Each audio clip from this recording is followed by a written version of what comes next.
Eu preparei alguns slides para a gente compartilhar aqui, mas eu gostaria que a gente conversasse sobre tudo, né? E eu vou fazer perguntas, provocações, né? E eu espero que vocês se animem, né, a trocar aqui, a partilhar conosco, né? Para esse encontro, eu tinha pensado, né, no nome para essa aula, muito inspirada pelo documentário, né, que vocês assistiram já, e também dei uma olhada no fórum, na interação que vocês vêm fazendo, né, ao longo desse percurso, para entender também, ter acesso ao modo como o material que foi escolhido para essa disciplina está repercutindo aí na rotina e nas reflexões de vocês, né? Então, essa é a ideia de hoje. A proposta é que eu use 1h30, mais ou menos, para essa conversa, né? E eu vou usar os slides ilustrativos. Eu já não vejo todo mundo, né? Porque é muita gente, mas não tenho problema com interrupções. Se vocês quiserem falar, aparecer uma ideia bacana, compartilhem. Aí vocês só precisam avisar, né? Levantar a mão, e o Fábio e a Helena me avisam, porque quando eu exibir os slides, aí eu só consigo saber que vocês estão querendo falar, se vocês falarem. Então, ou fiquem à vontade para falar, ou avisem aí, Fábio e Helena, que está apoiando. Então, vou começar a exibir aqui os slides.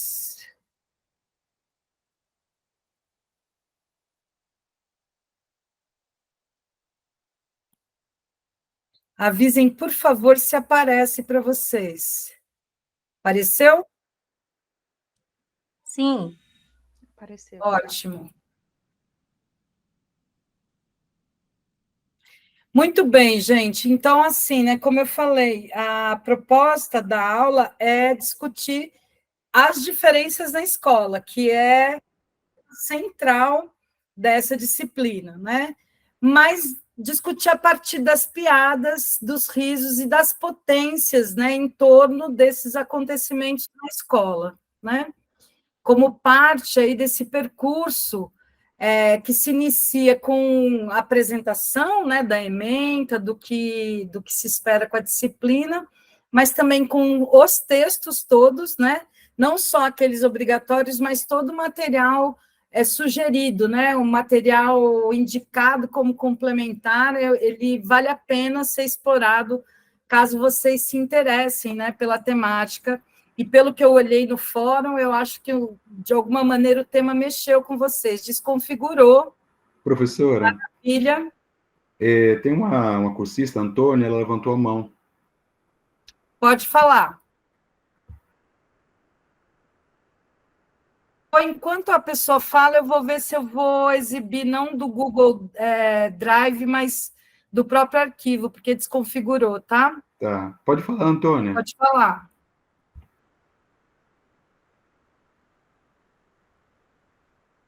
Ela baixou a mão, assim que ela levantou novamente, a gente encaminha para o... Eu peço desculpa, acho que, como eu estou dirigindo, acho que foi um erro. Desculpa. Imagina, fica à vontade. Não, dirige só, Antônia. Depois você para e faz as perguntas, então.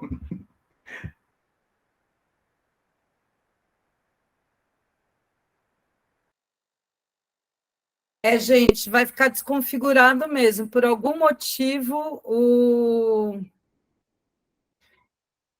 tema, a hora que subiu para o Drive, ficou desconfigurado. Mas, enfim, faz parte da vida, né? Essas questões. Bom, eu vou colocar aqui de novo, mas dizendo que eu me inspirei, né, na possibilidade de aproveitar a experiência que vocês tiveram com assistir ao documentário O Riso dos Outros, né? E o paralelo que foi possível fazer a partir da experiência de vocês no cotidiano da escola, né? Então, aí são alguns trechinhos do documentário que ficou desconfigurado, né? Mas que dizem respeito a alguns trechos de alguns humoristas, né? Que provocaram, inclusive, em vocês sensações desconfortáveis, né, um pouco até do nojo, né, a ideia do nojo, o que nos dá nojo, né, quando a gente percebe que há um tom de ofensa, de violência naquilo que provoca o riso, né. Então, alguns trechos, né, como o do Hugo Pozzolo, né, em que ele afirma que o estereótipo é uma muleta, né, do humor. E, nesse sentido, eu não sei quem já teve a oportunidade, né, de ler o texto do Goffman, né, ele vai tratar justamente de questões relativas a como o estereótipo, né, funciona a partir da marca, né, que coloca a pessoa numa condição determinada na sociedade, que hierarquiza, né? Esse aqui também é uma ilustração, né? Uma tirinha feita a partir do próprio documentário, né? Então, é um intertexto bem interessante que Pedro Arantes utiliza nesse documentário, quando tem a afirmação do André Dahmer, né, que o ataque às minorias é uma regra do humor, né? André Dahmer é um humorista bastante atuante, por exemplo, nas mídias digitais, né? Ele tem uma produção intensa e ele chama atenção para o ataque às minorias. Bom, o que são as minorias, né? Como a gente fala que a população negra no Brasil é minoria, sendo que, somados pardos e pretos, dá mais de 51% da população, né? Ou que as mulheres são minoria, sendo que é a maioria da população brasileira. Então, essa ideia de minoria, ela tem um lugar social, né? O que ela representa em termos de status quo em determinadas sociedades, né? É a posição que ocupa, né, na hierarquia, né? É o lugar que está naquele contexto, né, em termos de acesso a direitos, em termos de acesso a políticas e as representações, as simbologias em torno destes grupos sociais, né? Então, aqui a gente olha para a diferença a partir de uma perspectiva de valorização, mas também desvalorização, onde o humor se apropria, né, desse conteúdo e se transforma aí numa expressão. Então, que tipo de risada, né? Qual é o tipo de riso, né, que a gente é capaz de ter, né? Do que e de quem nós damos risada, né? E em que lugar que a gente pode dar determinada risada e em outros não? O riso da escola, né? Quando as pessoas riem das coisas da escola, né? É o mesmo riso da rua, é o mesmo riso da festa, é o mesmo riso da mesa, né? Do almoço de domingo da família. É o riso no consultório médico, às vezes feito pelo médico, né, ali, comentando com quem trabalha com ele, né? Então, eu queria aqui, nesse momento, dar uma parada, inclusive, para ouvir vocês, né? Do que vocês riem e do que vocês percebem que as pessoas riem, né, na experiência de vocês, de maneira geral? Que tipo de risos vocês conseguem identificar como sendo distintos, né? E aí eu vou fazer uma provocação exagerada, né? Para pensar que a própria produção do que a gente ri ou do que nos deixa triste precisa do nosso corpo, né? Do nosso equipamento biológico, mas é uma produção da cultura também. Por que a gente não ri em velório? Mesmo que, eventualmente, a gente ache engraçado, a gente pode até rir, mas a gente faz isso de uma maneira comedida, né? O que provoca riso no nosso cotidiano, nos lugares e nos espaços que a gente está? Quero ouvir vocês um pouco. Quem se anima?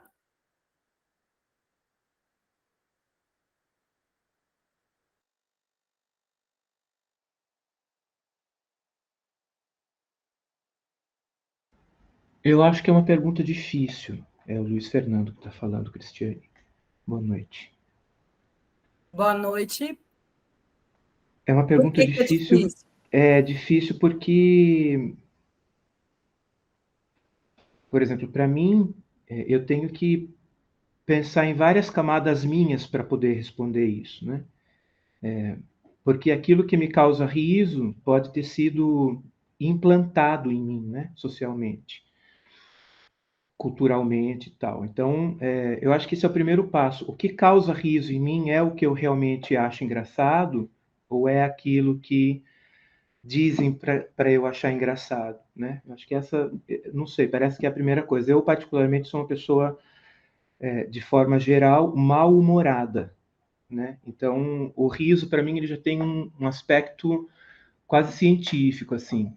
Eu acho muito interessante a questão do riso e como que as pessoas percebem o riso, né? Eu acho que existem muitos risos e existem risos que não são para nós, né? Então, por exemplo, eu sempre falo isso, às vezes eu canso colegas de curso, mas eu como uma pessoa LGBT, eu ouvi risos relativos especificamente à questão de gênero a minha vida toda. Então, dependendo do riso que eu ouço hoje, eu reconheço. E aí essa marca minha que você trouxe aí, né, da questão do estigma, porque o estigma não fui eu que coloquei em mim. Alguém colocou, alguém implantou em mim, tipo um chip, né? E aí eu tenho que conviver com isso. Então, às vezes, o meu riso, ele pode estar contaminado por muitos estigmas. Era aí que eu queria chegar. É por isso que eu acho a pergunta difícil, porque eu tenho que reconhecer toda essa jornada minha, como pessoa, de forma integral, e como pessoa LGBT, enfim, artista, vegana, etc. Né? Todo mundo aqui tem a gente fala de interdisciplinarizar, mas todo mundo tem os próprios compartimentos e tal. Mas esse compartimento, por exemplo, eu só fiz um recorte, tá bom? Da questão de gênero, também porque você citou essa questão e tal. Então, achei interessante, porque dentro da questão de gênero, a piada, e aí esse vídeo que você passou quase me fez desistir do curso, mas só depois que eu fui entender né, o que era, eu falei, não é possível, né, cara, que eu vou ter que assistir, com todo respeito, eu estou sendo preconceituoso, mas que eu vou ter que assistir isso aqui, né, cheio de homens brancos fazendo piadas, enfim, eu nem preciso descrever o que tinha ali. Mas uma outra coisa que eu acho interessante também a respeito da minha percepção do que as pessoas riem, que você perguntou, é o fato de eu não ter conseguido assistir linearmente o documentário. Isso, para mim, é também uma resposta, né? Por que eu não consigo? Porque é tão violento que eu passo, né? E assim, eu já vivi tantas coisas assim que eu passo, e aí, junto com o meu mau humor, aí junta tudo. Então, eu acho que são essas duas coisas, essas duas dificuldades, né? Que eu coloco. O que foi implantado na gente como estigma e que a gente, infelizmente, abraçou, que é o que a gente tem visto no curso, até com relação ao Pierre Bourdieu, né? A violência simbólica que a gente consente com ela, a gente consente dela, a gente consente junto com as coisas que ela traz, com todas as violências, e ao mesmo tempo é aquilo que causou já ojeriza por marcas pessoais, cada pessoa daqui tem a sua própria marca, né? E aí a gente vai entrar na questão dos marcadores da diferença, a questão racial, étnico-racial, de gênero, a gordofobia, o capacitismo, o especismo, né? O especismo também é isso.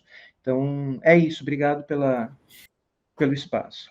Obrigada a você pela resposta, apesar de ter sido uma pergunta que você, né, colocou como difícil, eu acho que você ajudou muito, né, nesse processo e trouxe o documentário para esse lugar do incômodo, que é um lugar mesmo que eu creio, né, o diretor deve ter perseguido, né, que é um lugar do incômodo geral, né, o incômodo não importa de que lado a gente está da piada, né, isso causa um incômodo bastante profundo, seja pelas nossas posições de mundo mais democráticas ou mais conservadoras, né? Então, é importante que você coloque aquilo lá do início, né? Será que aquilo que nos causa risada é porque é engraçado para a gente ou porque é uma convenção social achar aquilo engraçado?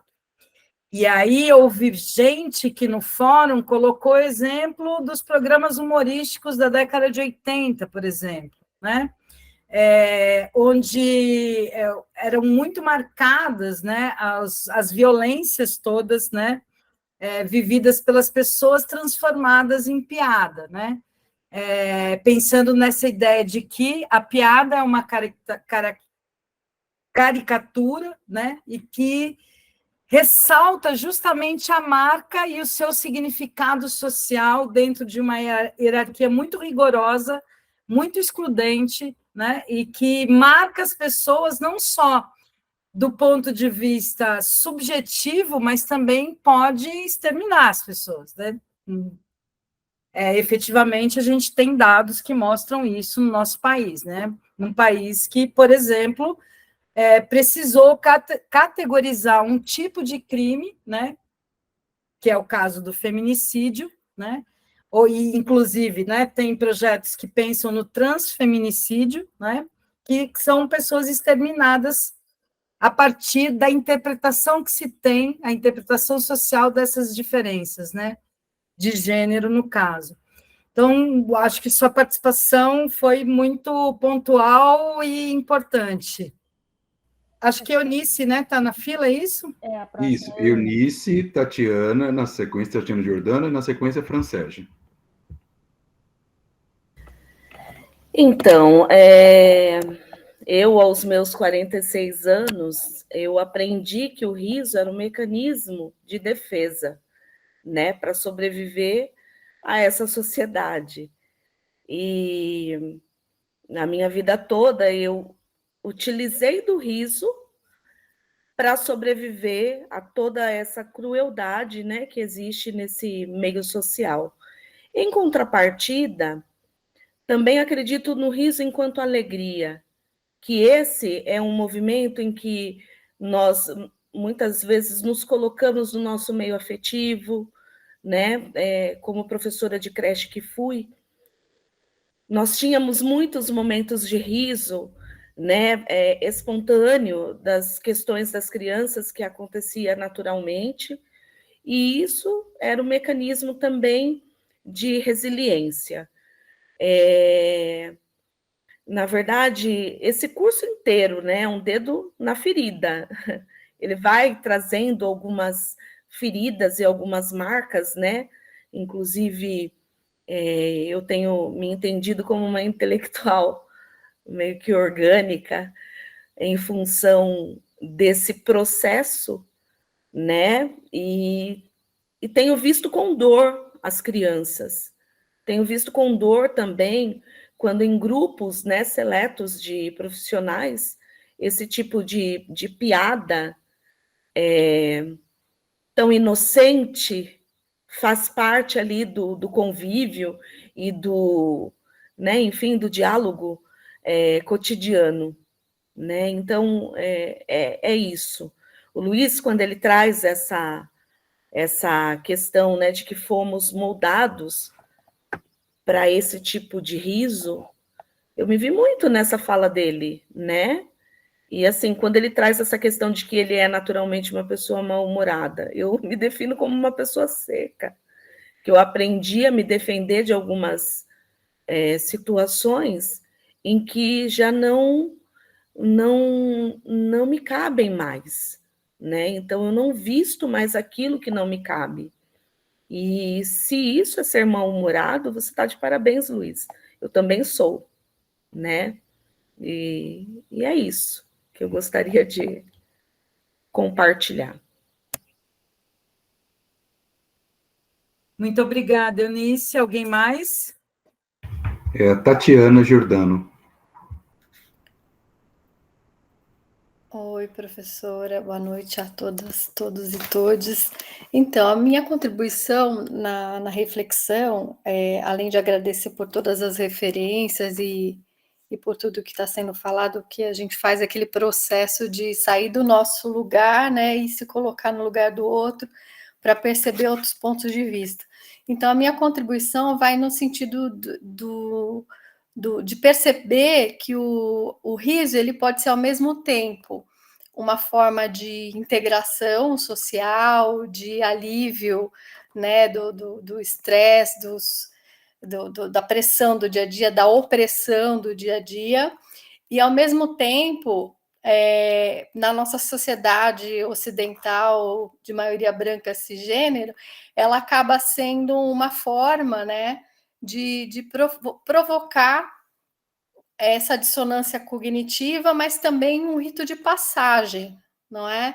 Enquanto em outros povos tradicionais o sofrimento ele vai para o corpo, né? Parece que a nossa sociedade, por toda a sua repressão e toda a sua dificuldade de lidar com o corpo, ela vai justamente atacar a nossa alma, né? Vai mexer ali com os nossos valores, vai tentar nos impor um modo de ser e um modo de existir que nem sempre é escolhido, como bem contribuiu aí o colega, e complementou a Eunice, né? Então, assim, o que eu percebo é que toda essa temática mexeu demais comigo, né? São questões que, inclusive, eu já trabalhei muito em terapia e já ajudei muita gente terapeuticamente também depois com ferramentas, mas é aquela cicatriz, né, que a gente esbarra e que a gente também é o nosso ponto de empatia, né? Porque se a gente não tivesse sofrido, a gente não chegaria nesse lugar, né? Então eu procuro perceber que eu prefiro estar do lado de quem tem a marca, né? De quem sofreu a marca e não de quem impingiu, né? O sofrimento. Enfim, eu acho que ninguém é perfeito e às vezes mesmo sem querer a gente brincando acaba produzindo um sofrimento, mas o que eu percebo que esse documentário traz é justamente isso. Uma vez que você percebeu que não é por ali, a menos que você seja sádico, não é? Eu acredito que não é o caso, a gente está justamente trabalhando educativamente para produzir pessoas melhores e não sádicas, não cruéis, né? Você justamente vai se colocar, vai fazer esse exercício de alteridade, se colocar no lugar, perceber o outro, né? E perceber que aquilo mexeu, aquilo ofendeu, aquilo tocou, né?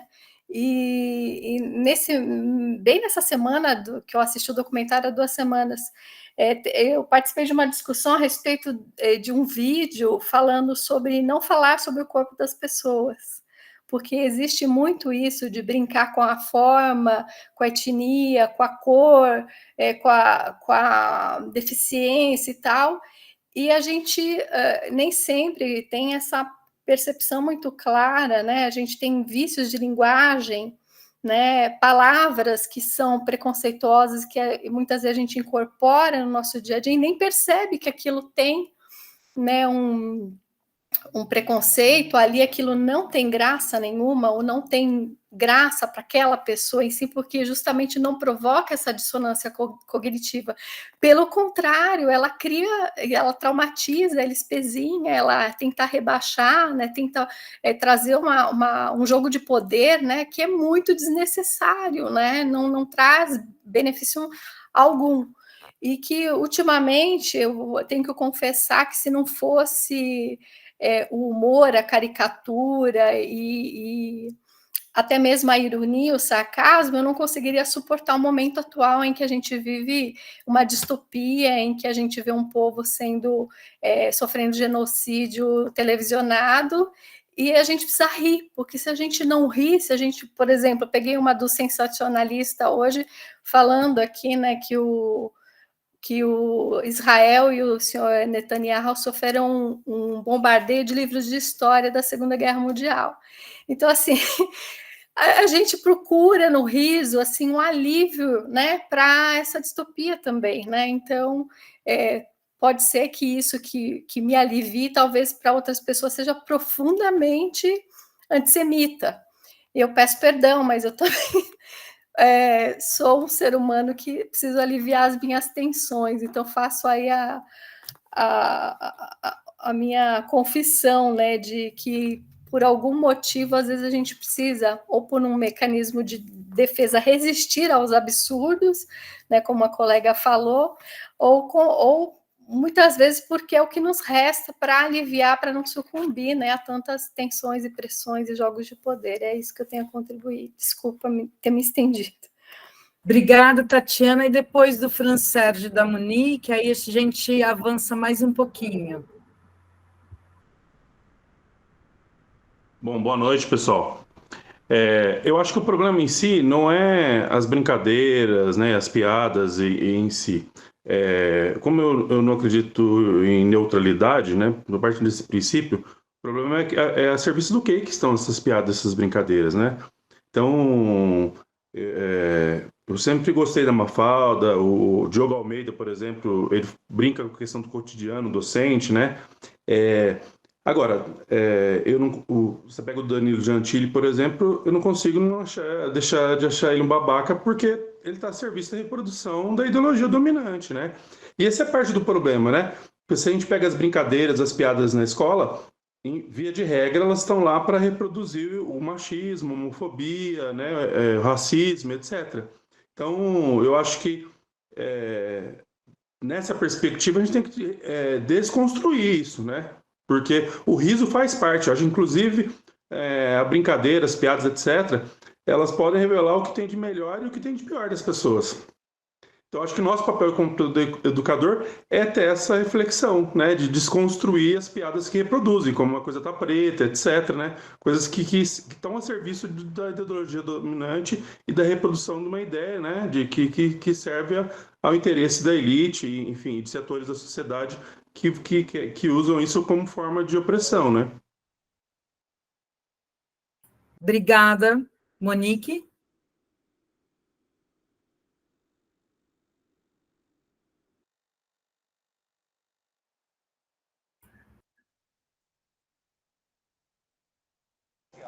Ai, desculpa, professora, eu estava tentando liberar o microfone, autorizar.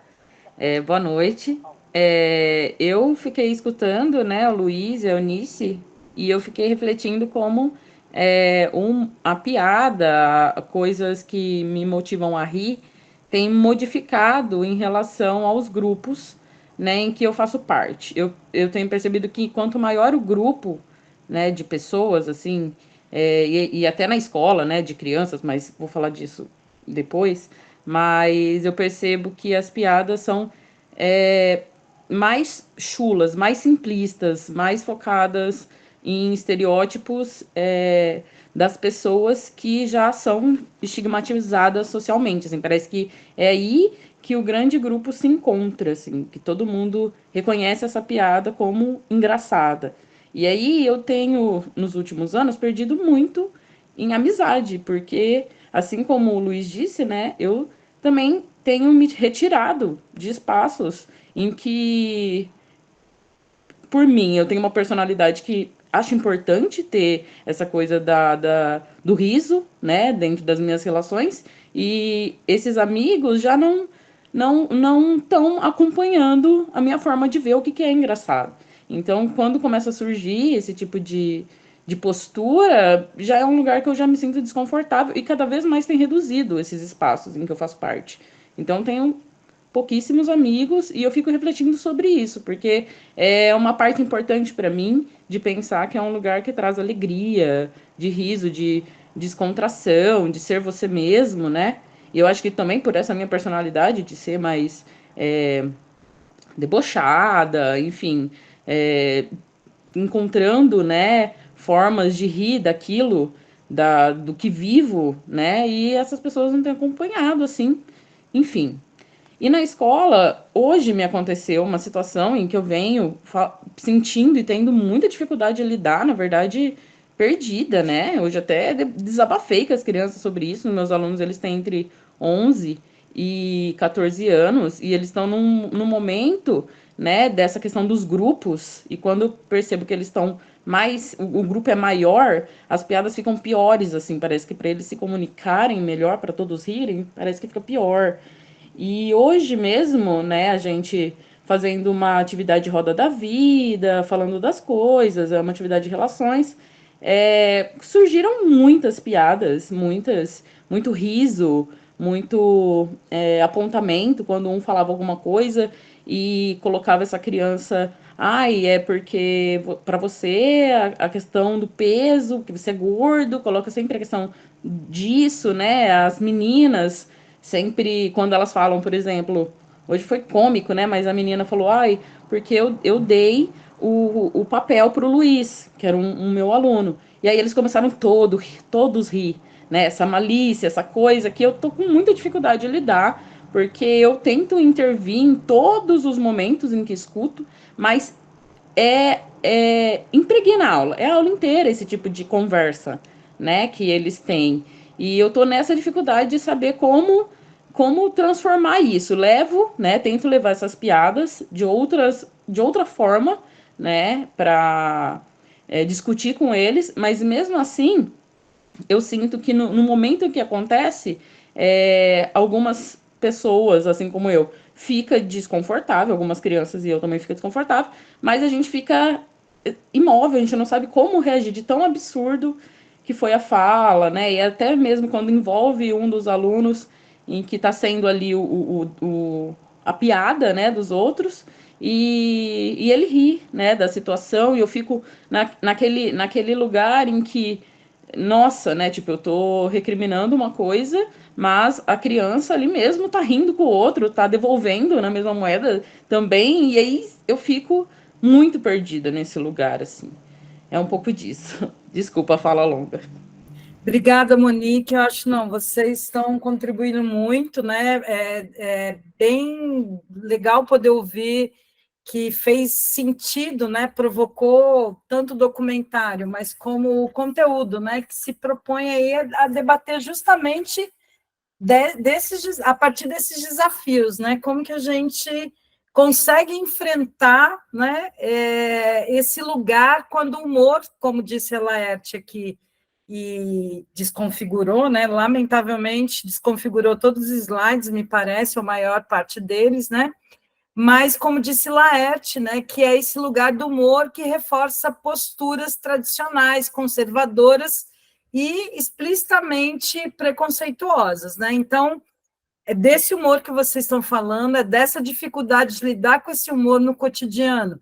Não tem fórmula, não tem receita de bolo, mas a gente pode ampliar o nosso repertório na medida em que a gente consegue perceber janelas, né, ou pontes com outras pessoas, com estudantes da sala, de maneira que a gente possa abrir uma discussão respeitosa e que a gente possa explorar as razões pelas quais aquelas diferenças elas servem justamente, né, para serem colocadas num lugar subalterno, né? Então, não apenas identificar o que é ruim, aquilo que é violento, preconceituoso, mas de que maneira que a gente percebe como essa diferença chega nesse lugar e como a gente consegue fazer com que essa situação mude, fazer com que a diferença ganhe outros significados naquele contexto, naquela sala, naquela escola, né, em algum momento. Então, nessa perspectiva, né, e que é justamente o que vocês colocaram, que é a potência do humor, né? A ideia de que é somente uma piada reafirmada por um grupo de pessoas, né, que se valem, né, que inclusive ganham dinheiro a partir da humilhação de outras, né? Se isso existe, por outro lado, a gente tem também, como vocês mesmos disseram aqui, né, a possibilidade de usar o humor de um outro lugar, né? De fazer rir justamente de quem detém o poder, né? De quem está numa posição privilegiada na sociedade, né? Então, se ele tem capacidade, né, o humor, de perpetuar os preconceitos, ele também tem a capacidade, né, de enfrentar esses preconceitos, né, de tornar aquela realidade questionável, risível, né, de ridicularizar determinados preconceitos, que é justamente, né, que parte dessas pessoas aí que aparecem no documentário, que são entrevistadas no documentário, tentam fazer, né? Laerte, André Dahmer, entre outras pessoas, né? E aí vocês mesmas trouxeram, né? E eu uso geralmente para facilitar a linguagem, eu uso ou no feminino, ou na linguagem, ou nos termos não binários, né? Evito usar o uso do masculino quando eu estou falando, né? Então, pensando na piada na escola. Como em algum momento do texto eu exploro, e outras pessoas, né, que estudam escola, né, nos colocam, a partir da observação do cotidiano escolar, é que o lúdico, né, a piada e a brincadeira, né, fazem parte das relações. Então, não adianta a gente seguir o modelo tradicional da escola, né, que é tentar simplesmente, não é para rir, não é para fazer piada, né? Ou mesmo essa postura de tentar o tempo todo problematizar, tornar a piada uma coisa séria, né? Isso não abre janelas ou não nos possibilita pontes que vão ao encontro, né, dos estudantes e do seu cotidiano de socialização. Então, como que a gente pensa a zoeira, né, ou a trollagem, né, como é uma linguagem mais contemporânea, a partir de um outro lugar? Esse é um desafio permanente e um desafio que ele não é novo, mas que ele ganha novas roupagens na medida em que a sociedade se complexifica mais. E ele ganha um lugar de destaque, né? Eu acho que as cores ficaram mais vivas, tanto de quem resiste à discriminação e ao preconceito, tanto de quem é protagonista, né, de preconceito e discriminação, com a polarização ideológica que ocorreu nos últimos anos no Brasil e no mundo de maneira geral, né? Então, a gente tem alguns desafios aí que estão na escola que fazem parte, e não poderia ser diferente, né, da complexidade da nossa própria sociedade, né? Então, é pensar nesse lugar do lúdico, da brincadeira, da trollagem, da zoeira na escola, né? E lembrar que são as diferenças que motivam, né, essas piadas, zoeiras e brincadeiras. E aí a gente pode lembrar um pouco, né, de uma das pesquisadoras utilizadas, né, no conteúdo da disciplina, que é a Ave Tabra, né, em que ela traz o conceito de distintividade, mas no caso, né, das piadas preconceituosas, excludentes, a distintividade, né, ela carrega aí uma valorização de subalternização. E a gente precisa justamente, né, buscar possibilidades de sair dessa chave de representação e simbologia e ir para um outro lugar, né, de um outro lugar de reconhecimento dessas diferenças.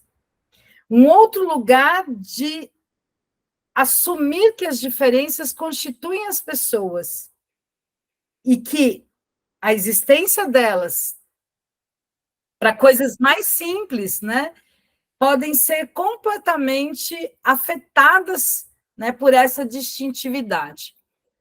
Um bom exemplo, que eu acho que continua sendo um dos maiores problemas do cotidiano escolar, é o uso do banheiro por estudantes trans, né?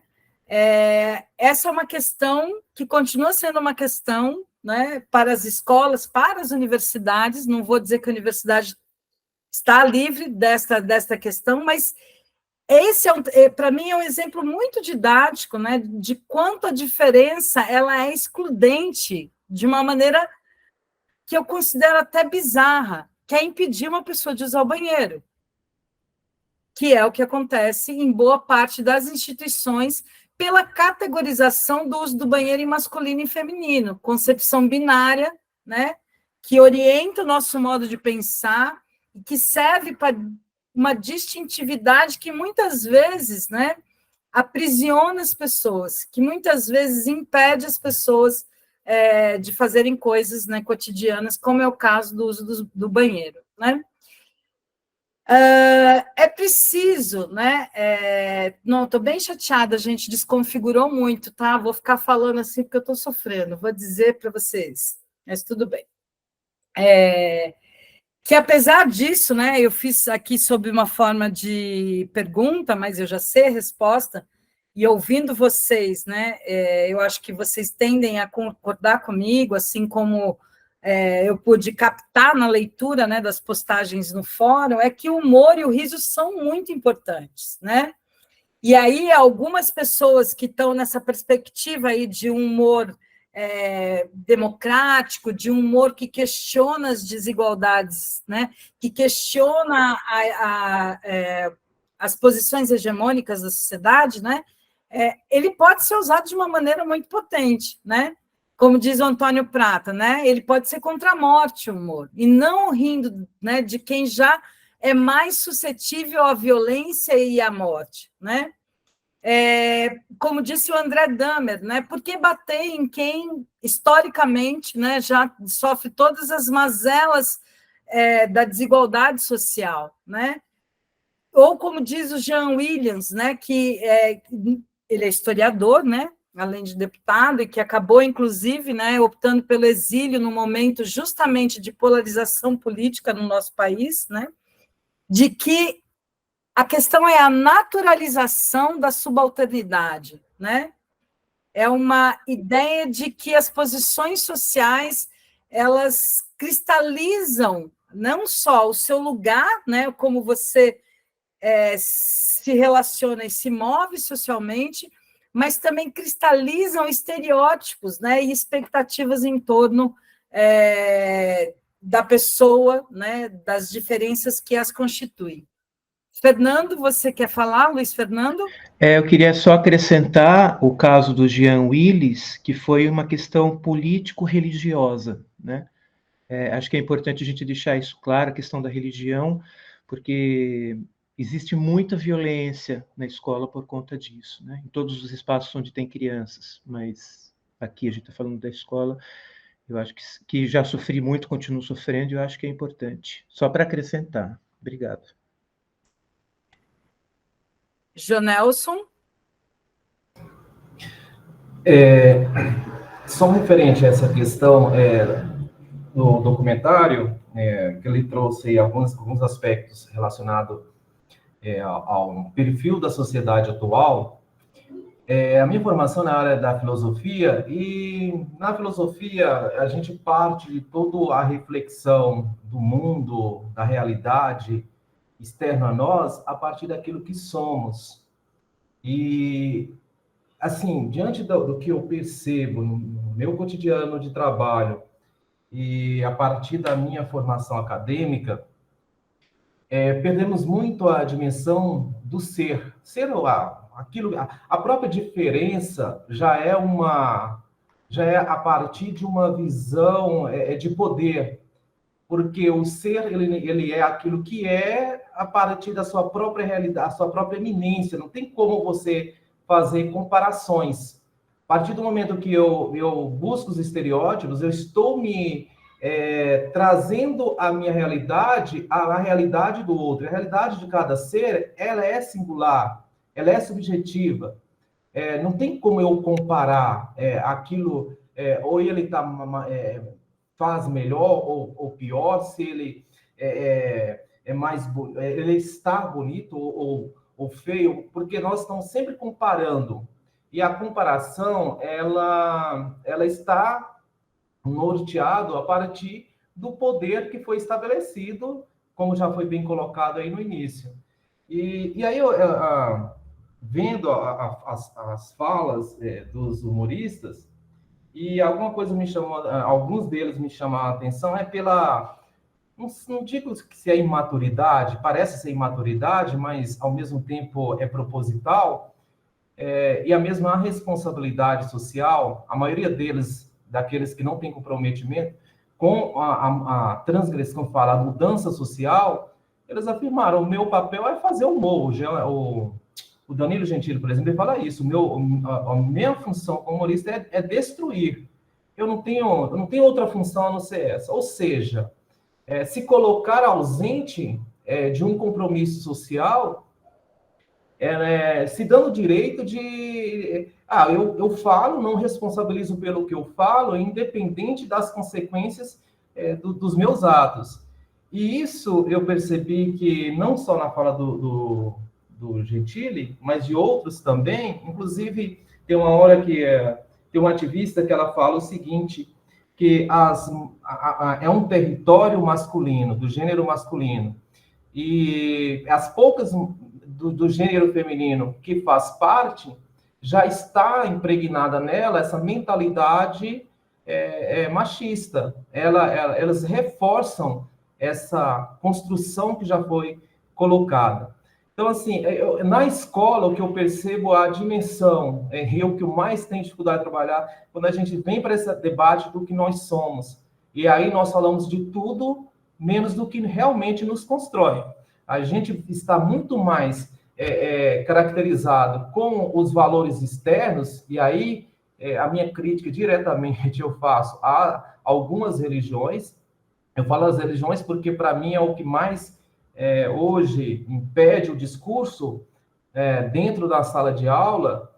Todo debate termina na religião.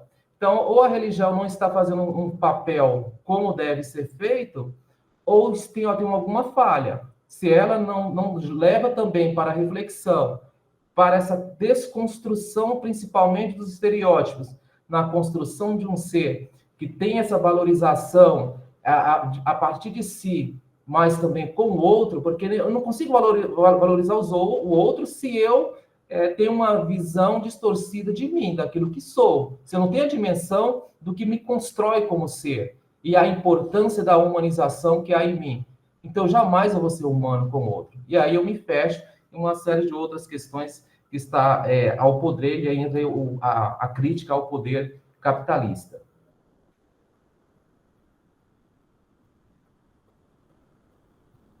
Obrigada, Jonelson. Eu acho que eu já tinha percebido isso, né, na leitura do fórum, e agora apareceu, né, tem uma centralidade naquilo que vocês compartilharam, né, a questão da religião ou das religiões, né, e o quanto os valores e moralidades, especialmente cristãos, né, aparecem na sala de aula, na escola, no cotidiano escolar, né. Essa é uma questão particularmente complexa, né, e ela traduz, mais uma vez, né, ela traduz a realidade brasileira, né, a gente tem aí uma participação importante de valores cristãos e religiosos que são excludentes na prática, ou seja, né, que eu quero dizer excludentes, que na medida em que afirmam determinadas verdades e determinados comportamentos e determinadas expectativas como as únicas possíveis, exclui uma série de outras pessoas que não têm esses valores ou não se comportam dessa maneira, né? E essa é uma questão muito complexa, né? Porque isso acaba interferindo na possibilidade de uma convivência plural e democrática, né? Porque se exclui, não permite a pluralidade, né? Então, é um debate que cotidianamente vocês enfrentam na escola, e é preciso que as políticas de educação, de alguma maneira, né, assumam isso como uma questão a ser resolvida, porque ainda que estejamos num país laico, a gente sabe que a escola está em disputa também por esses valores que representam aí o que pensam parte da sociedade brasileira, né? E isso aparece de uma maneira bastante ressaltada na escola, porque é um lugar de disputa. E aí a gente só lembrar, né, recentemente, da quantidade de projetos de lei nomeados Escola Sem Partido ou algo parecido, que tentaram, né, que representam determinados valores, né, que representam determinadas posições de mundo, né, fizeram um esforço enorme via legislativo, né, de restringir o debate plural e democrático nas escolas. Mesmo com o fim, né, a maior parte desses projetos não foram aprovados nos municípios, vocês sabem disso, né, foram derrotados, mas essa força, ela permanece na escola. Ela permanece na escola e permanece disputando, né, quais são as verdades que podem ser trabalhadas na escola. E essa mesma força conservadora, né, salvo exceções, é a mesma que ri das piadas preconceituosas. Então, a gente tem aí, né, um perfil da sociedade brasileira. E o riso e o humor é tão importante, né, porque ele não só constitui as relações micro na escola e na família, mas é capaz de levar multidões, né, a consentirem com o riso determinadas violências. Aquelas imagens do Anhangabaú, da Praça da Sé, tem aquele mar de gente gargalhando, né, com esses humoristas, né, que ganham dinheiro, né, pela humilhação das minorias, diz muito sobre qual é a sociedade. Essas pessoas estão na escola, passaram pela escola, são educadoras nas escolas, né? Então, o que a gente está falando aqui são de valores distintos, né, um outro tipo de distintividade, que não é a marca no corpo, mas que está no nível das ideias. E que, existindo isso, nosso desafio é como a gente faz conviver de uma maneira plural, democrática e justa para todas as pessoas, e não só para algumas pessoas, né? Alguém levantou a mão e desistiu, não sei. Então, assim, pensando também nesse lugar no mundo, né? Então, quem faz a piada na escola, a gente sabe que não são só os estudantes, vocês trouxeram isso aqui, e lá no fórum tem. A gente sabe que algumas, né, pessoas em posições de poder na escola, docentes e outras, né, funcionárias, também, né, reforçam esse lugar do riso, né, excludente. E, diante disso, a comunidade escolar reage de diferentes maneiras. E aí, trazendo um exemplo mais, por assim dizer, duro e que está mais fácil de ser visto como um problema de fato, que é o assédio por parte dos professores na escola. O assédio sexual, moral, né, assim como piadas e risos, né, eles estão no mesmo lugar, né, eles se desdobram a partir da interpretação de determinadas diferenças. Então, assédio sexual e moral, né, de homens, professores homens, né, contra mulheres ou contra homens gays, né, pessoas não binárias, pessoas trans, é uma piada e um assédio que parte, seja na forma de piada, seja na forma de assédio, ou quando as duas coisas se encontram, inclusive, está baseado na forma como é visto aquele gênero, na forma como as pessoas trans são lidas socialmente, como os homens gays são lidos socialmente, passíveis de um lugar subalterno e cujo recurso da piada só reforça esse lugar de subalternidade em detrimento de outras pessoas. E a reação da comunidade escolar é diferente. Por que eu dei esse exemplo? Porque grande parte das estudantes e dos estudos, né, que olham para o assédio como um problema da escola, apontam que institucionalmente há uma grande dificuldade em lidar com essas questões, justamente porque coloca a escola num lugar de olhar para os seus próprios docentes, né? Então, a gente está falando de violência, de ódio, de exclusão, portanto, não é só uma piada e uma zoeira, né? Mas é justamente do que rimos e qual é a matéria-prima da zoeira, né? Então, a violência no chão da escola, né, ela se expressa também de maneira lúdica, né, nas relações, nas brincadeiras, né, cotidianas, né? E o que é pior e que vocês trazem aqui, né? O histórico, né, é que há uma naturalização dessas práticas, não somente na chave de que é só piada, mas uma certa ideia de que, como provoca riso, nem que seja de algumas pessoas somente, né? É bom, tá tudo bem, né? É leve, é tranquilo, né?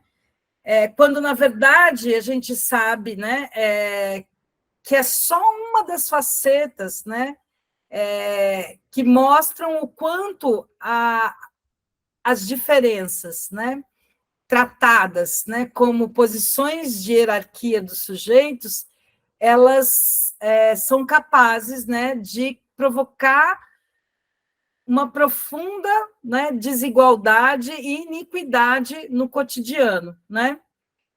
E há também uma coisa que é bem complexa e que se manifesta na escola de uma maneira quase que as pessoas quase não percebem, as expectativas em torno das diferenças, né? Eu gosto também de dar um exemplo que acontece, mas aconteceu durante um período em que eu fiz um trabalho numa escola de ensino fundamental 2, com 9º ano, numa região periférica do Guarujá, né? Não sei se vocês sabem, inclusive, né? A Baixada Santista vive no momento uma outra, né?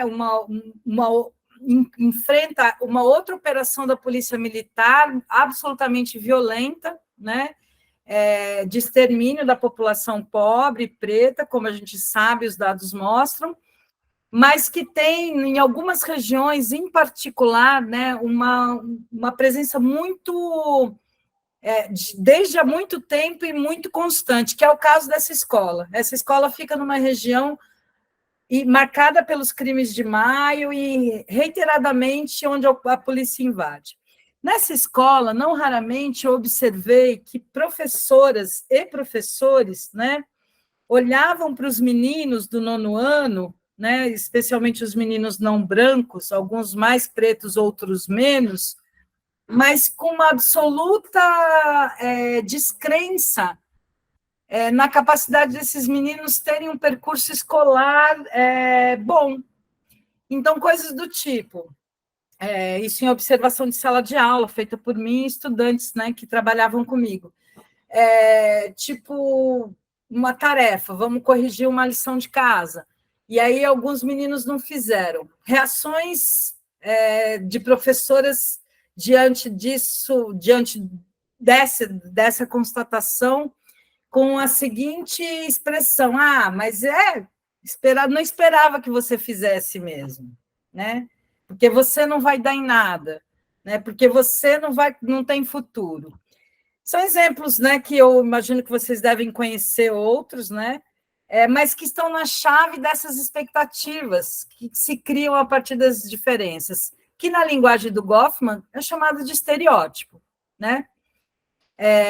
Não sei se vocês têm outros exemplos, mas é muito comum no cotidiano escolar, por parte da instituição, e aí quando eu digo instituição, na figura das pessoas, né, das educadoras, de maneira mais marcante, porque a presença das educadoras na vida dos estudantes é mais frequente, a maior parte do tempo, em que determinadas ideias que circulam no senso comum se materializam, inclusive, na didática cotidiana, né? Na maneira como lidam com o conteúdo escolar, com as reações em sala de aula. Luiz Fernando, por favor. Uma pergunta a respeito do que você acabou de dizer. No caso, assim, né, parece até de repente que eu estou querendo passar pano, mas é um dos temas que é possível que eu pesquise neste curso aqui. Essas pessoas que estão na docência também estão adoecidas, né? Então, assim, a categoria docente, eu não estou falando só de ganhar, de quanto ganha, nada disso, né? Eu estou falando, assim, que já traz um estigma e aí reproduz isso, né? Se alivia com a violência a outras pessoas, né? Então, tem gente que utiliza isso para sair pela direita, né? Mas eu acredito que há uma parcela grande da docência que precisa de um cuidado anterior a esse cenário, né? Porque quando tem um cuidado anterior a esse cenário, a docência, estando mais fortalecida, ela consegue enxergar outras coisas. Isso faz sentido, né? Não é? Faz super sentido. Você traz aí completamente real, né? Que a docência que no país, né? A questão da docência desvalorizada é uma questão crônica E aí, de novo, né, as políticas de educação também têm que enfrentar, né, essa profunda lacuna, né, na estrutura escolar, que é a desvalorização docente, né, e em vários sentidos, né. Nessa escola mesmo que eu mencionei, havia professoras que davam aula lá e numa escola do outro lado do município, né, como deve acontecer com boa parte de vocês, né, e enfrentar também o cotidiano escolar, né, todos os atravessamentos que ele traz, sem possibilidade, né, de um descanso adequado, sem recurso material, fazem parte. Então, é um conjunto, né, são várias camadas, né, que fazem tanto com que a nossa possibilidade de enfrentamento fique reduzida, como desanima, né? É um certo desânimo crônico perante uma escola que parece que não tem chance de melhorar, né? Parece que não tem condições de melhorar. Então, você tem razão, né? Não é fácil, né? E é um processo que ainda depende, infelizmente, de pessoas, né? Não tem um respaldo das políticas de educação, né? Para esse enfrentamento. Depende do quanto as pessoas estão engajadas em participar dessas mudanças. E não são todas as pessoas que têm as mesmas condições, né? Inclusive sofrendo violência, né, por parte de outras pessoas da comunidade escolar. O que a gente está falando o tempo todo é que a gente vive numa sociedade profundamente desigual, né? O Brasil é um dos países mais desiguais da América Latina, né? E a gente sabe que as pessoas não acessam igualmente os direitos no Brasil, nem o acesso à educação e nem a permanência na escola. E vocês sabem também qual é o perfil de quem não conclui os estudos no Brasil, quem fica cada vez mais de fora da escola, né? A gente sabe que tem um recorte de gênero.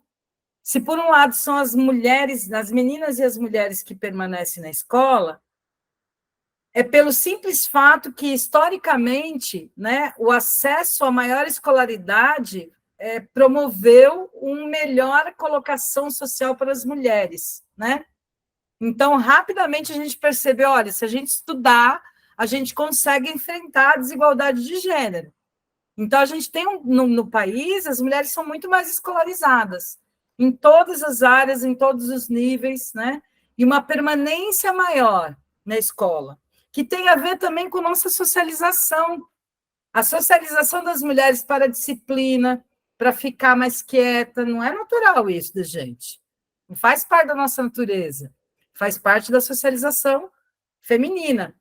Então, a permanência na escola é mais possível para as mulheres, desde que elas não engravidem, né? E é menos possível para os meninos pretos, porque esses, como eu dei exemplo anterior, né, eles acabam sendo alvo de uma expectativa social que não ajuda na permanência, ao contrário, faz com que o sentido da escola se perca completamente, que não tenha possibilidade de conexões daquela escola, daquele projeto pedagógico com a vida desses meninos.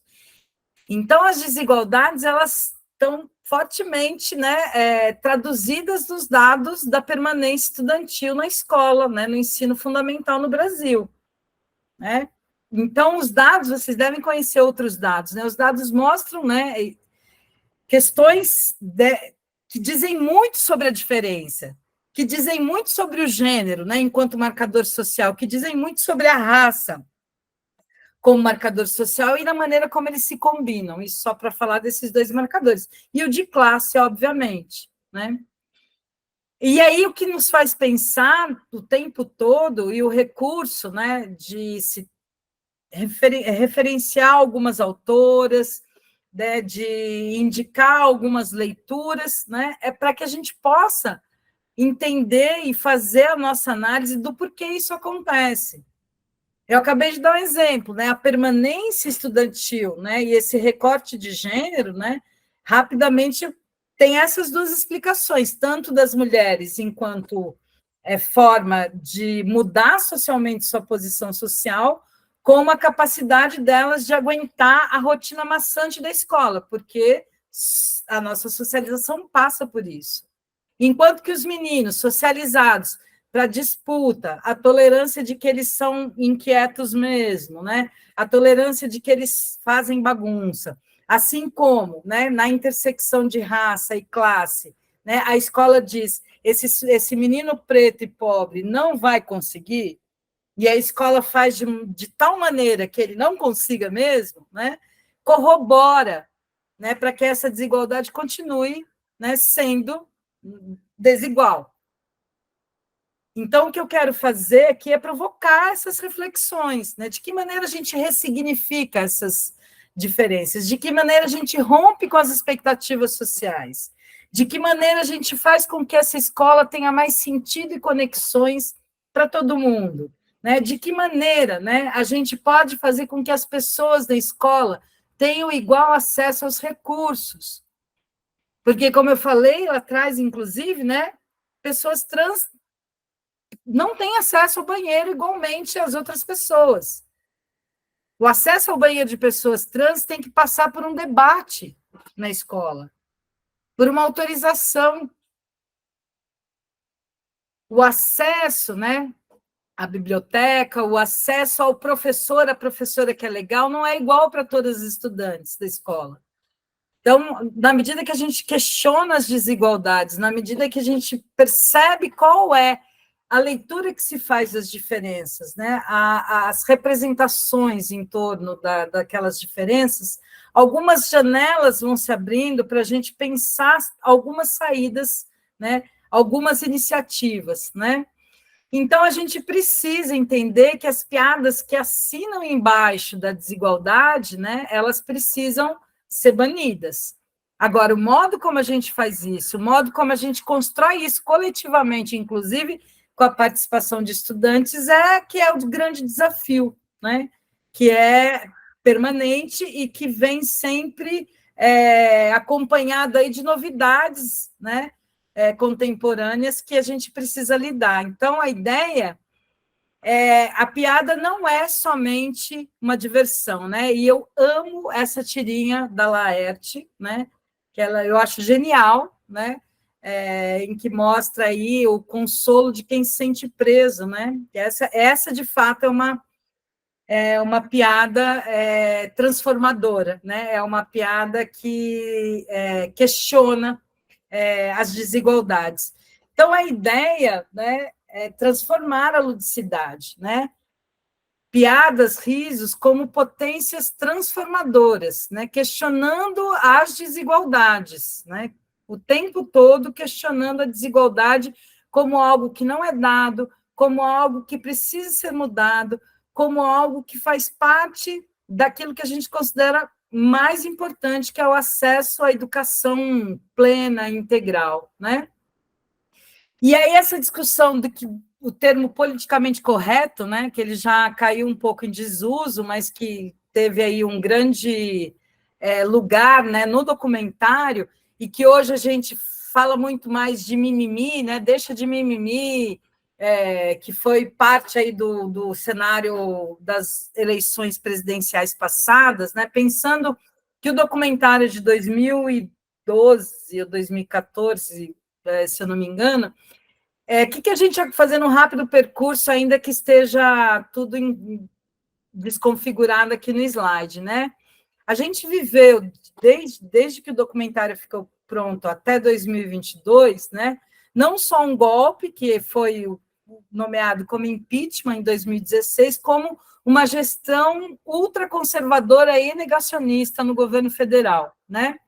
Que a gente vê no cenário mundial, e em particular na América Latina, a gente acabou de ver na Argentina, essa alternância de governos conservadores e liberais, o que demonstra justamente essa disputa que a escola, né, traz aí para a gente, a disputa que tem na escola sobre ideias, concepções de mundo, verdades, é a mesma da sociedade. E é a mesma que essas eleições têm mostrado, né? Essa permanente disputa aí entre visões de mundo. Então, a escola está inserida nesse contexto, né? E pode ser que as próximas eleições presidenciais, mais uma vez, acirre isso de novo, como foi o que aconteceu na Argentina.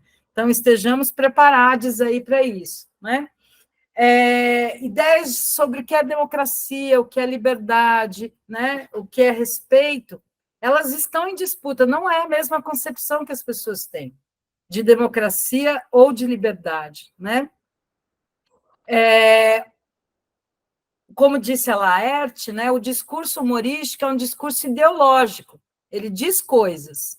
Então, se a gente faz uma piada que vai questionar o poder, uma piada sobre quem, né, o presidente da Argentina, né, ou o primeiro-ministro de Israel, ela é uma piada que está questionando quem está com o poder na mão, que é muito diferente de fazer, como a gente vê vídeos circulando na internet da juventude israelense, né, tirando o sarro do povo palestino, que está morrendo.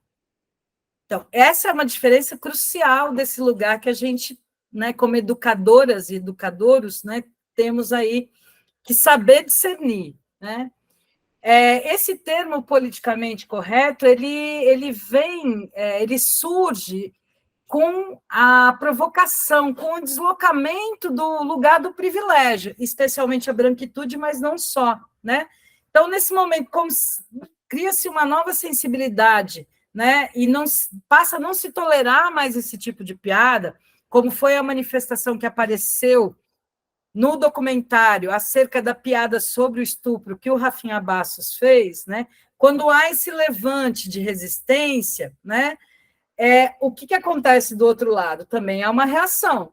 E a reação foi essa ideia do politicamente correto, do mimimi, que faz parte do nosso cotidiano, né? A ideia, né, de que há um patrulhamento, né, em torno da piada, na verdade, precisa ser questionado quem patrulha quem, né? E quem defende o quê, defende o direito do quê, né, em determinados momentos. Pensar que as diferenças também expõem a perspectiva de normalidade que se tem. O que é ser normal? Qual é a ideia de normalidade que costuma ser preponderante no nosso cotidiano, né? E como a escola lida com essa ideia de normalidade, né? Uma coisa que eu gosto de exemplificar, né, em relação aos uniformes escolares, né? Tem uma certa normatização do uso do uniforme que costuma ser mais rigoroso para as mulheres.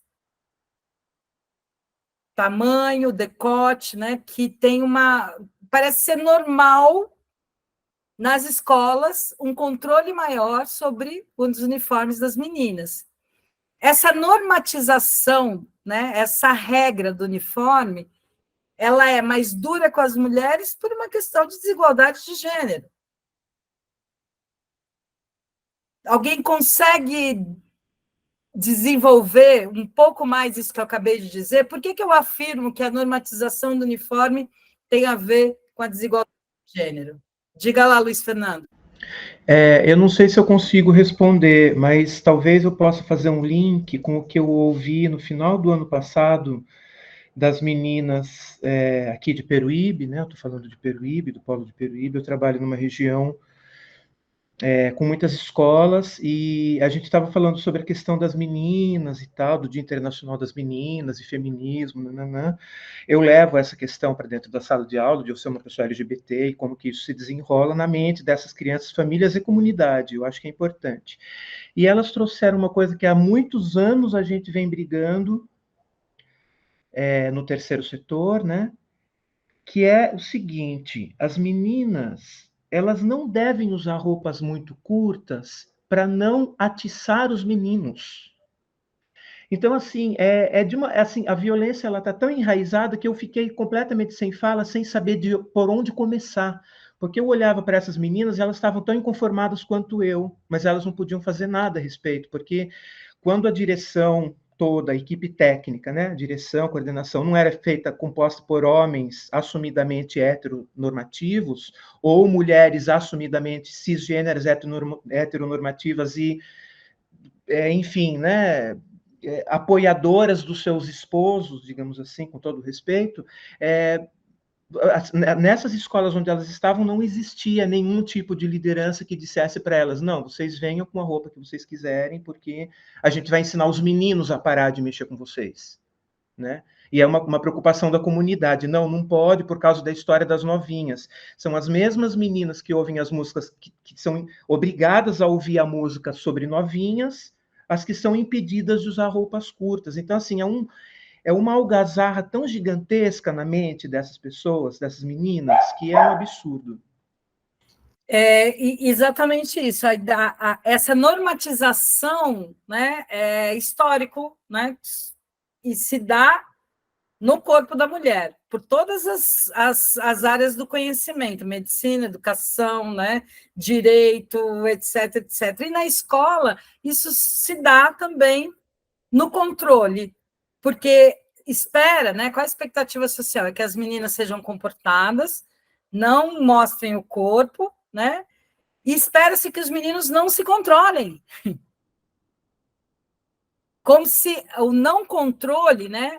O sentir um estímulo tem a ver com o equipamento biológico e não com uma construção social.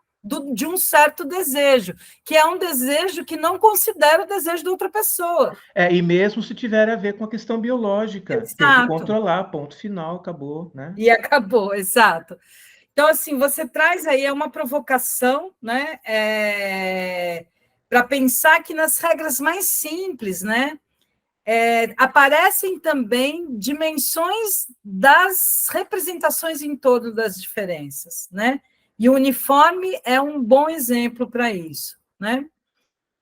Então, aí, retomando um pouco do que está lá no texto, né, do que vocês leram, né, dessa articulação entre as diferenças e que essa articulação produz uma maior ou uma menor exclusão, dependendo das relações que se estabelecem, né? Dependendo da escola, dependendo de quanto essa escola é mais branca ou menos branca, dependendo de quanto esses professores também são mais homens ou mais mulheres. A gente sabe, por exemplo, que as escolas técnicas da área de exatas, elas tendem a ser mais difíceis para as meninas, porque boa parte dos professores são homens, porque as áreas das exatas são ocupadas ainda majoritariamente por homens. Isso também é uma expressão da desigualdade de gênero, né? Já estou antecipando um monte de coisa lá do módulo da frente, né? Mas pensar nos marcadores, né, como raça, gênero e outras diferenças, né, elas, isoladamente, né, elas têm um sentido, mas a maneira como elas se articulam é que nos desafia a pensar, né, no cotidiano escolar enquanto manifestações, né, de piadas ou até de acontecimentos mais duros. Jonelson? É só... eu estou sem...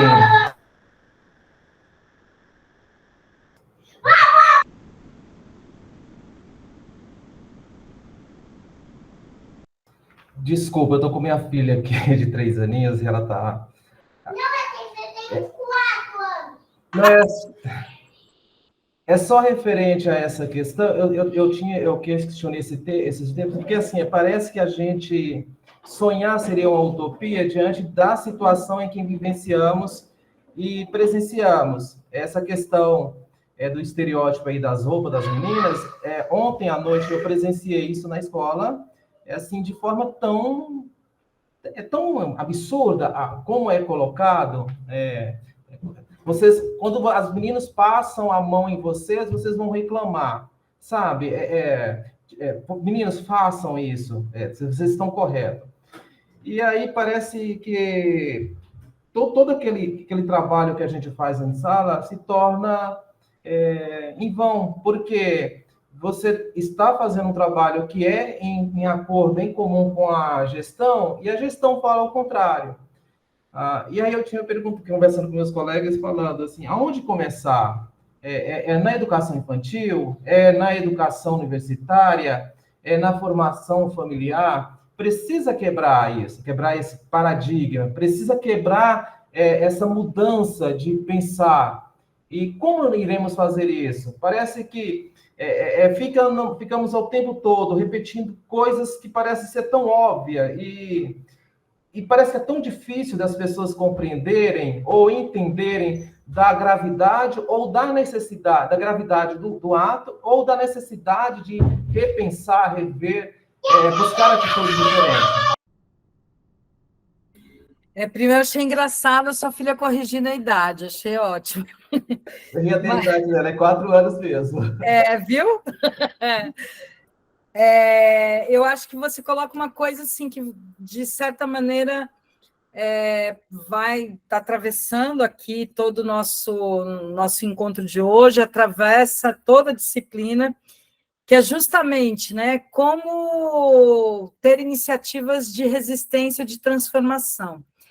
Daquilo que é conhecido, né, em termos de experiências que foram tornadas públicas, que viraram material escrito, né, seja um artigo científico, seja por outros meios aí de comunicação, é que as iniciativas mais potentes de transformação da realidade escolar, né, partem muitas vezes de iniciativas estudantis.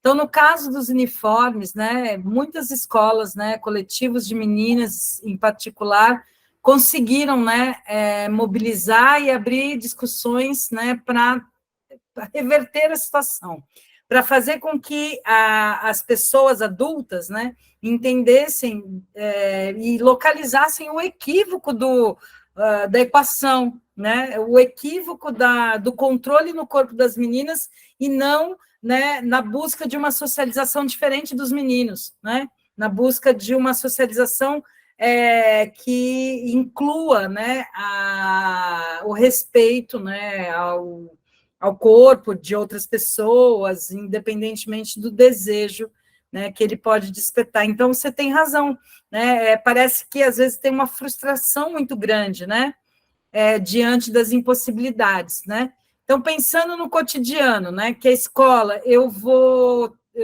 olhar aqui o meu, que não está desconfigurado, né? Então, assim, essas diferenças e o cotidiano escolar, né, dizem para a gente várias coisas, né? Então, o que é importante? Que a gente entender que, justamente, né, são as diferenças que produzem esse lugar das pessoas da escola, né?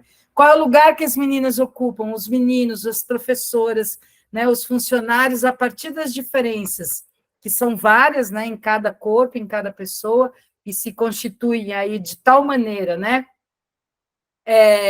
que acaba ocupando um lugar, às vezes, muito difícil, né, de ser modificado, mas que não é, né, impossível, né, e são as expectativas sociais em torno das pessoas que produzem isso, os discursos tanto da instituição escolar como da mídia, né, como das letras de música, de todos, né, os discursos que nos atravessam no cotidiano, né. As diferenças, né, são marcas na perspectiva, né, do Goffman, que é o texto indicado aí também como obrigatório para leitura, né, são marcas indesejáveis dos corpos, né, e que confirmam uma certa ideia de normalidade, né, uma certa ideia de padrão, né, quando fala que alguém é feio ou bonito, né, isso traz vários elementos que vão para além dessa ideia de beleza, traduzida numa palavra, né? E como a gente vem trabalhando ao longo da disciplina, né, a ideia de que os marcadores sociais da diferença são categorias que nos ajudam a fazer análise da realidade, né?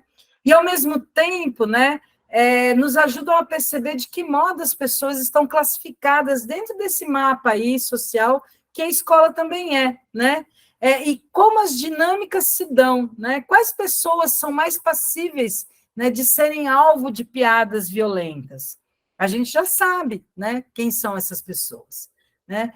E quais são, né, os motivos que fazem com que algumas docentes, né, tenham determinadas posturas, né? A gente sabe que são pessoas também, com uma trajetória, com uma formação, com valores, né? E é importante como Bell Hooks ensina, e alguém falou aqui, que a gente lembre que somos pessoas encorpadas, né? Num corpo que é lido socialmente também, né?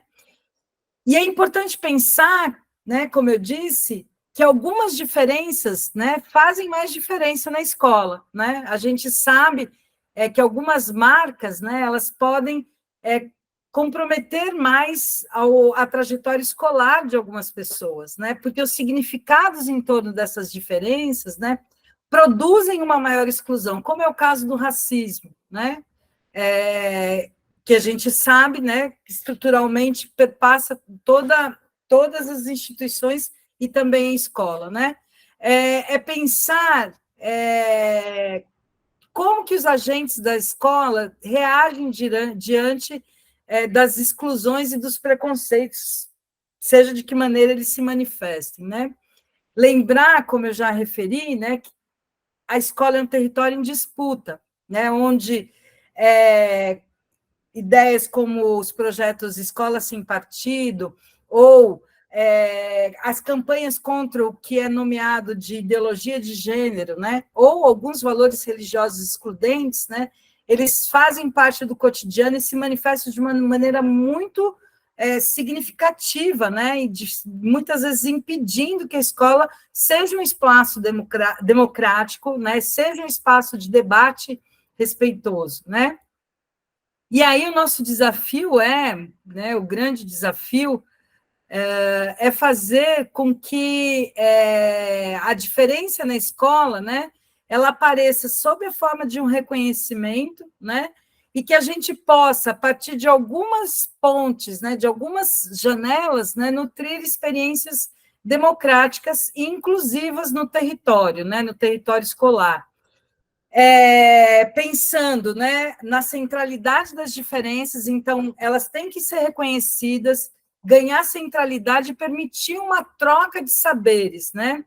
Essa troca de saberes, né, ela deve se realizar de uma maneira espontânea, mas também via projetos, iniciativas, né, na parceria com estudantes, fazer com que a linguagem para o letramento de gênero, de raça, né, letramento sobre capacitismo, etarismo, sexualidade, seja uma linguagem acessível de letramento. E aí a arte aparece como central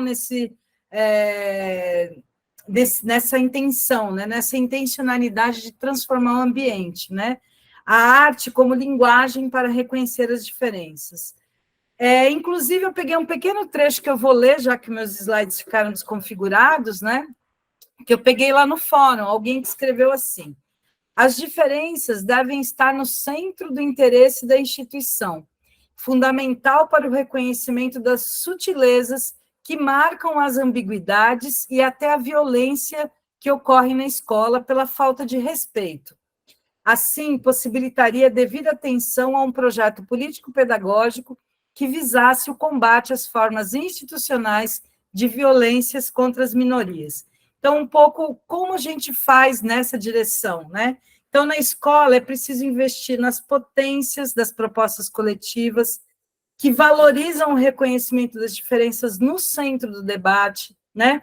A escola pode promover encontros, né, para debates respeitosos sobre a realidade, desculpem, a partir da ocorrência, seja de coisas boas, seja de coisas ruins, como é o exemplo que eu uso no texto, né, da chamada, né, onde o menino se refere a colega como com racismo e gordofobia, a possibilidade de parar nesse momento e abrir um debate, né, de mobilizar aí recursos para um debate dessa natureza, né? Então, essa é uma possibilidade na escola.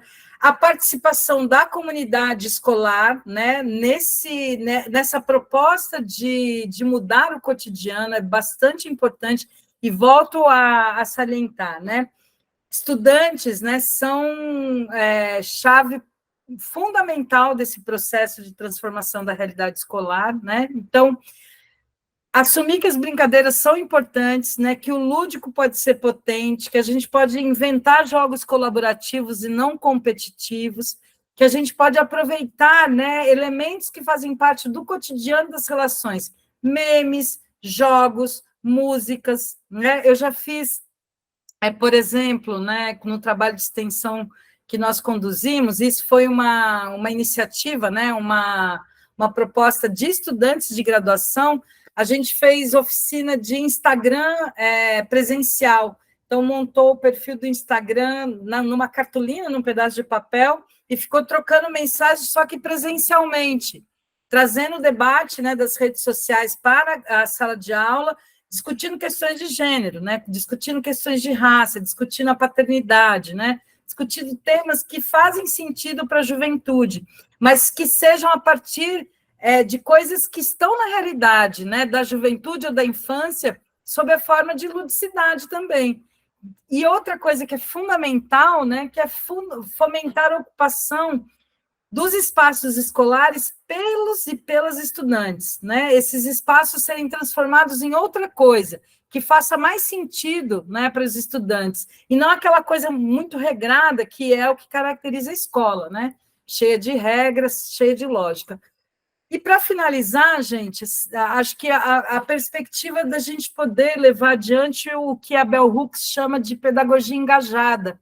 A Bell Hooks escreveu esse livro Ensinando a Transgredir, muito inspirada, né, numa perspectiva freiriana, né, do nosso querido Paulo Freire, né, com quem ela teve a oportunidade aí de fazer boas trocas, né, e pensar numa perspectiva de uma educação libertadora, né? Ou seja, que liga a vontade de saber à vontade de vir a ser, né? Numa perspectiva de sentidos para todo mundo que faz parte do processo educativo, né? De forma, né, que o conhecimento ele faça sentido para todas as pessoas envolvidas, né? E que é preciso reconhecer a materialidade dos corpos na relação cotidiana da escola. Somos pessoas adultas, né, que têm mais poder, né?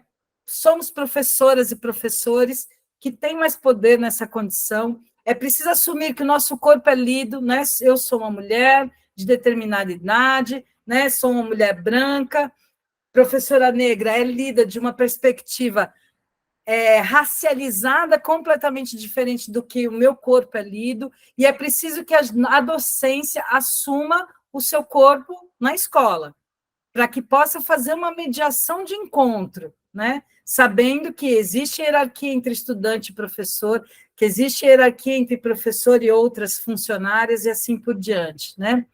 A educação como prática de liberdade, né? Permitindo que estudantes assumam a responsabilidade das escolhas. Talvez esse seja um bom caminho para interferir nas piadas, né? Qual é a consequência do riso que você provoca? Forma de indagação aí para os estudantes. E aí, como diz a própria Hooks, aí uma citação literal, né? Fazer da sala de aula um contexto democrático, onde todos sintam a responsabilidade de contribuir e há um objetivo central da pedagogia, um objetivo central da pedagogia transformadora. Então, um pouco isso, né? E eu queria agora, para uma rodada final, comentários, dúvidas, enfim. Peço desculpas, né? Os slides me sabotaram, me sacanearam. Eu quis fazer uma coisa mais bonitinha para vocês, me arrependi porque acabou desconfigurando tudo. Mas, enfim, gostaria de ouvir aí mais alguém. Alguém quer falar alguma coisa, complementar? Keila?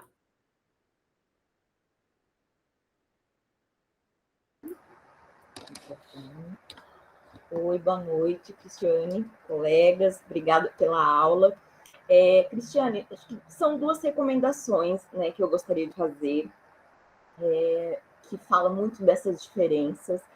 Eu fui assistir a um filme e, com alunos adolescentes, eu trabalho muito os filmes, principalmente os brasileiros, né, e eu assisti, eu e minha irmã, com a Tata Werneck.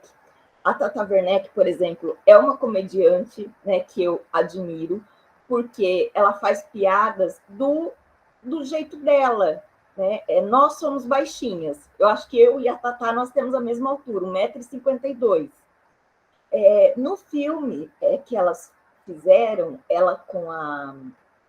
esqueci o nome da outra atriz. Ela é baixinha, então a irmã dela a carrega nas costas, as bicicletas que elas andam são de tamanhos diferentes, a irmã é maior. No finalzinho do filme, eles vão em busca da paternidade, quem é o pai de cada uma. E aí a Tata olha para ela e fala assim, quem serão os nossos pais? Eu acho que nós somos filhos de pais diferentes, porque você é alta, eu sou baixinha. Aí sai um ator bem baixinho no portão e ela olha assim, né? Fala, putz, me lasquei, né? E outra coisa que eu acho que quem faz um humor bacana e é um professor é o Diogo Almeida.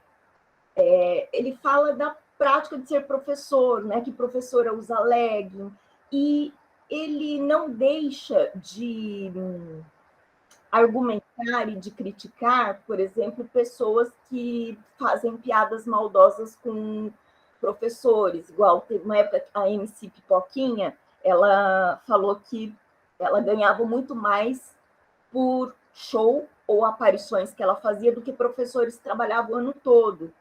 Então, esse Diogo apareceu, né, e colocava o comentário dela ao lado e fazia uma intervenção muito positiva.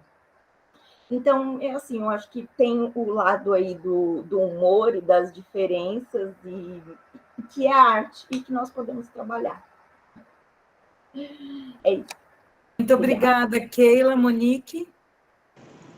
Na verdade, é só para complementar sobre aquela discussão da roupa, né, na escola. E eu fiquei pensando, né, teve um comentário, enfim, aí no chat. E aí, eu lembro, em uma das escolas que eu trabalhei aqui na minha cidade, né, que era Araraquara, interior de São Paulo,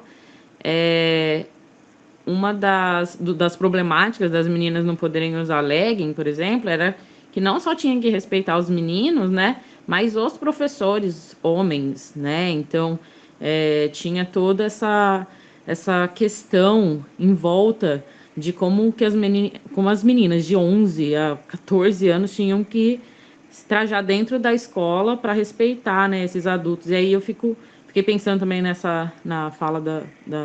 sua fala, professora, sobre a questão da hierarquização, né, essa dificuldade que tenho dentro das escolas de enxergar uma vontade de horizontalizar, sabe, essas relações. E aí fica muito difícil.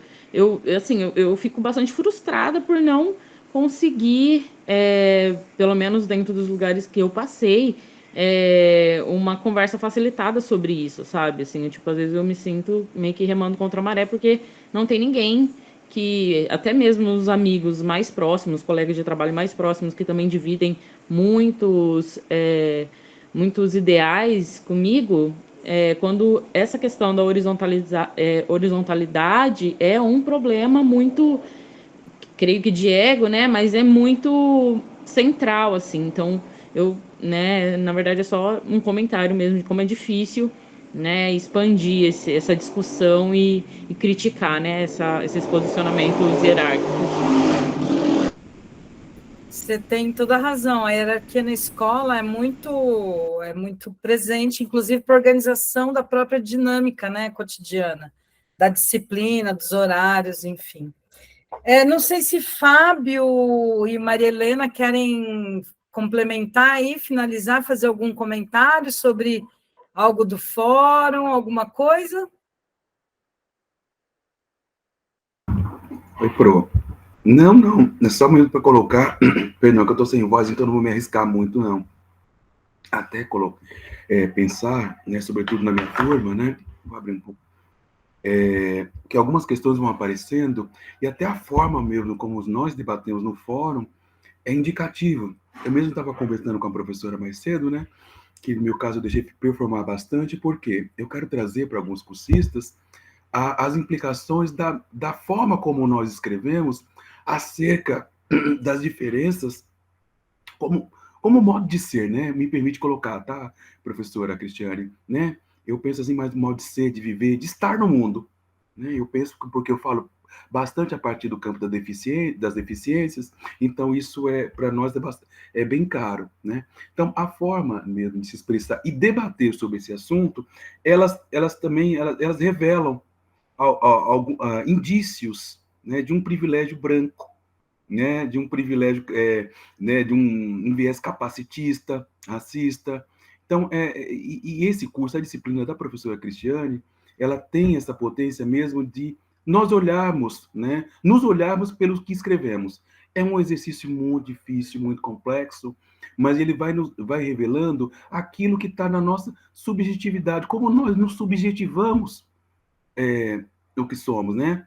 Então, é preciso olhar para esses processos, e eles são complexos, eles são difíceis, mas eles são necessários.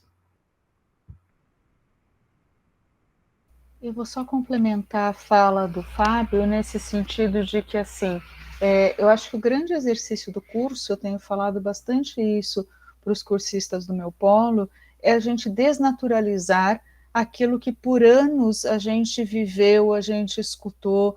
Então, acho que, assim, muitas vezes até eu dou uns toques mais individuais, tal, ou mais coletivos, obviamente sem expor ninguém, mas assim, chamando atenção para algumas falas que aparecem e que muitas vezes aparecem porque a gente, como acho que aqui apareceu várias vezes, o Luiz Fernando falou, professores são pessoas, né? Pessoas formadas a partir de múltiplas influências aí ao longo da vida, e muitas vezes a gente se faz a partir dessas múltiplas influências e vê como natural aquilo que, como educadores, a gente precisa desnaturalizar.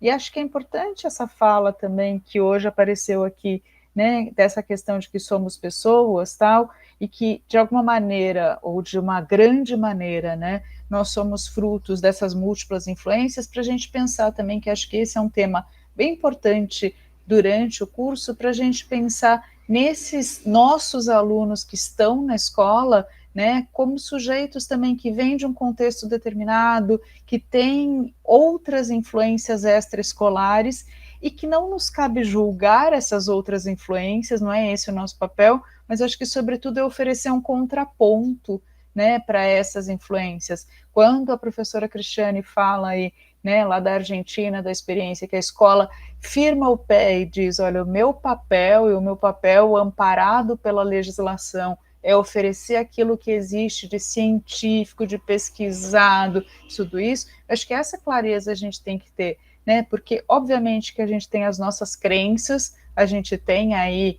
né, as nossas convicções, mas na escola o nosso papel é maior, né, do que tudo isso, nessa questão de que, assim, eu tenho que me despojar, e acho que é um exercício muito interessante ser educador, que é assim, olhar para os meus preconceitos, e a gente acaba trazendo alguns de outras instâncias, né, para que eu possa formar sujeitos que sejam não preconceituosos, né, ou que pelo menos também, em algum momento desse percurso escolar, possam parar e possam pensar, putz, isso não é o natural, isso não é o normal, isso não é o legal, né, como é que eu me revejo constantemente. Era só isso, eu falo demais, gente, então parei.